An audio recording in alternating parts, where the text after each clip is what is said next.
Stress का सबसे बड़ा कारण क्या है? Very usual answer is workload.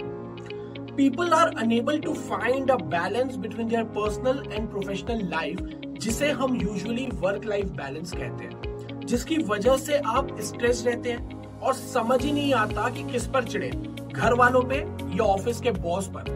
कौन हमारी मार रहा है, घर वाले ओवर डिमांडिंग है या ऑफिस वाले ओवर एक्सप्लॉइट कर रहे हैं. ये साला लाइफ में बैलेंस क्यों नहीं बन पा रहा है? क्योंकि आपका तराजू गलत है. बैलेंस से यूजुअली आप बराबर के अर्थ लगाते हैं. दो वेरिएबल्स में बैलेंस है मतलब दोनों को इक्वल वैल्यू दी गई है. वर्क लाइफ बैलेंस की बात करते वक्त भी आप अपने घर और काम को बराबर की इंपॉर्टेंस देना चाहते हैं, है ना? मतलब आप चाह रहे हैं कि अपने दिन को, एनर्जी को, मनी को, एफर्ट्स को अपने काम और घर के बीच इक्वली बांटना.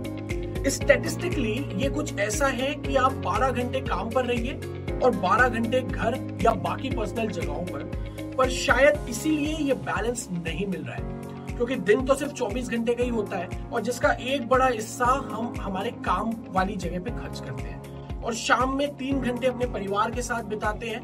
तो भी आपको यही लग सकता है कि यार मेरे दिमाग में सिर्फ काम ही काम चल रहा है. I am always on working, I am never at home. यानी stress stress stress. But balance की एक और डेफिनेशन, एक ज्यादा precise definition, which says a condition in which different elements are equal in correct proportion, and this proportion element is very important. अपनी energy को घर और ऑफिस के बीच बराबरी से बांटने की एक इम्प्रैक्टिकल ख्वाहिश या इम्प्रैक्टिकल चाहत के बजाय एक अनुपात पर जोर देना चाहिए. पर कैसे बने ये अनुपात, क्या है वो बैलेंस डिस्ट्रीब्यूशन रेशियो, ये जानने में आपकी मदद करेंगे 5 factors: focus, energy, presence, planning and relaxation, जिनके बीच का मैनेजमेंट ही आपकी पूरी एनर्जी का डिस्ट्रीब्यूशन है. एक काम को पूरा करने के लिए आपको फोकस चाहिए, चाहे वो एक नया प्रोजेक्ट लॉन्च हो या कोई ideal meeting. But focus is a momentary requirement. कोई आपसे कहे कि पूरा दिन आप एक ही काम पर फोकस करके गुजारिए, that would be too exhaustive and impractical. Prioritize your work and be specific. किसे फोकस पर रखना है, जैसे कैमरे से सेल्फी लेते वक्त अपना चेहरा हम टैप करके फोकस में ले आते हैं और बाकी सब ब्लर्ड बैकग्राउंड होता है, वैसे ही focus not on everything but only on your high priorities. Understand, you don't need to focus all the time. Sometimes you just need to be high on energy, बच्चों के जैसा enthusiasm, and that's the second factor, energy. तीसरा important factor है presence. एक तरह से focus के ही lighter form है ऐसा हम समझ सकते हैं. जैसे आप किसी से इनफॉर्मल सी बात कर रहे हैं, you don't need the concentration level of focus there, बस मेंटली वहां रहना होता है. चाहे घर की औरतें चाय बनाते वक्त अंदाजे से चीनी चाय की पत्ती डाल देती है, कोई साइंटिफिकली फोकस नहीं करती कि 5 ग्राम चीनी डालना है, 2 ग्राम चाय पत्ती डालना है. ये वाला फोकस नहीं चाहिए होता है. Then comes the thought, planning time, जब आप अपने सोच में भविष्य के बीज बो रहे होते हैं. And the fifth factor is relaxation, state of calmness. अब सवाल है कि इन 5 एलिमेंट्स का रेशियो कैसा होना चाहिए.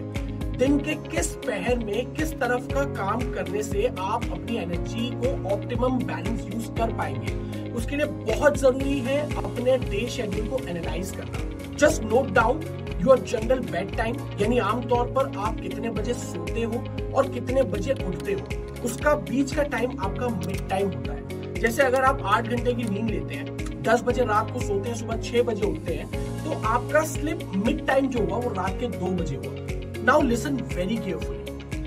अगर आपका मिड टाइम सुबह के 3:30 बजे या उससे पहले है तो आप एक लार्क है, यानी भोर की चिड़िया.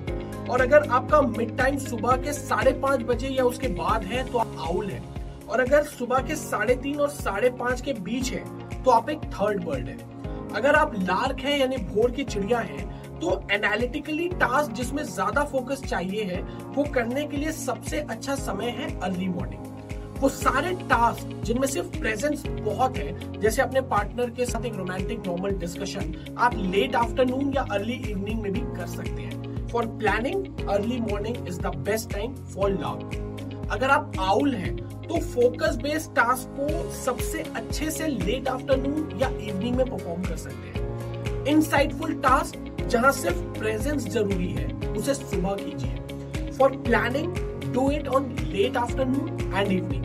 फॉर द थर्ड पीपल, जो थर्ड बर्ड है, एनालिटिकल टास्क को मिड मॉर्निंग में अप्रोच कीजिए। लाइटर प्रेजेंस बेस्ड टास्क को आप लेट आफ्टरनून या अर्ली इवनिंग कर सकते हैं और प्लानिंग के लिए early morning to mid morning. For energy based task, चाहे आप लार्क हो, आउल हो या third bird, morning is the best time to be at the best energetic expression of your self. और इस बैलेंस में उतना ही रोल रिलैक्सेशन का भी है। कम नींद लेना या अपनी नींद को सेक्रीफाइस सिर्फ आपके लाइफ बैलेंस पर नेगेटिव असर नहीं डालता। That does not make you efficient. So sleep properly and plan your day as per your sleep personality type. And I am sure this approach to your work and life will help to stress you out. इससे office का boss नहीं बदलेगा, girlfriend नहीं बदलेगी या boyfriend का चौविनिज्म जो है ना वो कम नहीं हो जाएगा, बट या you can deal with your life in better way. So with this darshan about work-life balance, your rest of life should be definitely the best of life.